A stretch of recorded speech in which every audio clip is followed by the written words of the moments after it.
नमस्कार friends, welcome to फालतू person. आज की डेट 14 अप्रैल 2023। आज अंबेडकर जयंती है, जिन्होंने हमारे राष्ट्र के लिए जो भी लॉ एंड ऑर्डर का पूरा ब्यौरा लिखा है, तो सही में ऐसे बंदे को पहले तो सैल्यूट होना चाहिए।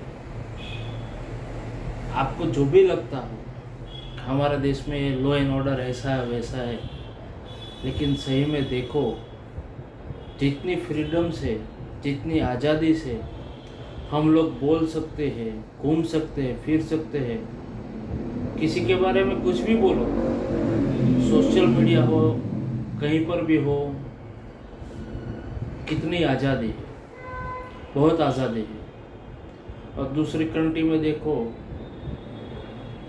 और उसमें खास जो मुस्लिम कंट्री है, 100% जो मुस्लिम कंट्री है, उन लोगों का तो जीना हराम है। औरतों के लिए तो और भी दोजख जैसा हो गया है। यदि आपने हिंदुस्तान में जन्म लिया है, सही में ये आप किस्मत वाले हो। आपकी कंडीशन क्या है वो आपके ऊपर डिपेंड है, लेकिन भारत देश में पैदा होना सही में गर्व की बात है। देख, आज का टॉपिक मेरे दिमाग में कुछ भी नहीं था। हमेशा की तरह कई बार ऐसा होता है, कई बार टॉपिक होता है तो तुरंत आपके साथ शेयर कर देता हूँ, लेकिन आज के डेट में मेरे दिमाग में ऐसा कोई टॉपिक नहीं था कि मैं उस टॉपिक पे बात करूँ। लेकिन आज ये जो बाबा साहेब आम्बेडकर की जन्म जयंती है, तो सोचा चलो दो शब्द उनके लिए भी बोल दूँ।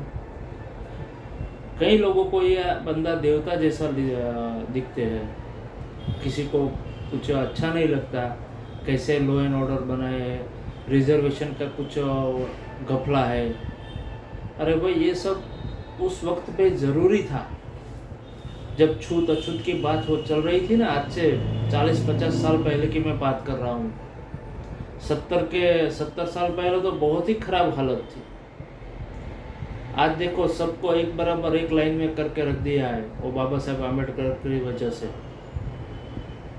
अगर हमारे घर में कोई पिछड़ी जाति का बंदा आता था, निचली जाति का, आप आपके भाषा में जो भी बोलो, तो हम उनको घर के अंदर नहीं आने देते थे। अगर गांव में जो हमारा घर होता है ना, तो गांव में जो बहुत बड़ी जगह होती है, जिसे हम गुजराती में फलिया कहते हैं, आप हिंदी में क्या कहते हो मुझे मालूम नहीं,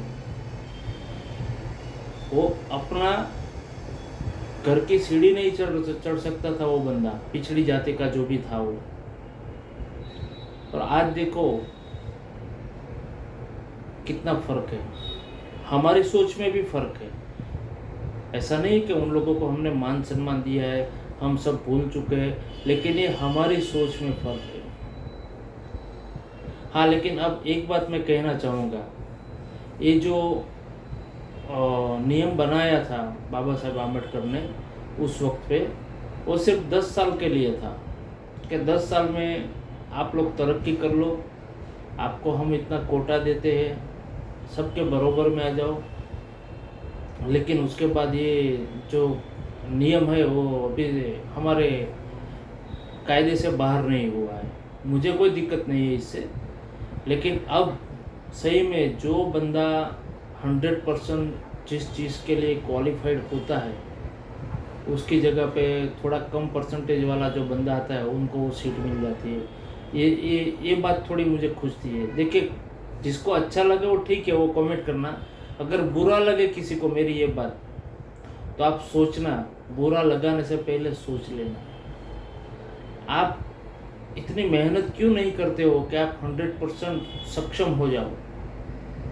चलो, हमारा कोटा इतना है जो पिछड़ी जाति के लोग हैं, मैं उनके लिए रिक्वेस्ट है मेरी, आपके लिए संविधान में ये है जोगवाई कि अगर हमारा 60% आएगा तो भी हमको वो सीट मिल जाएगी, हमको ये नौकरी मिल जाएगी।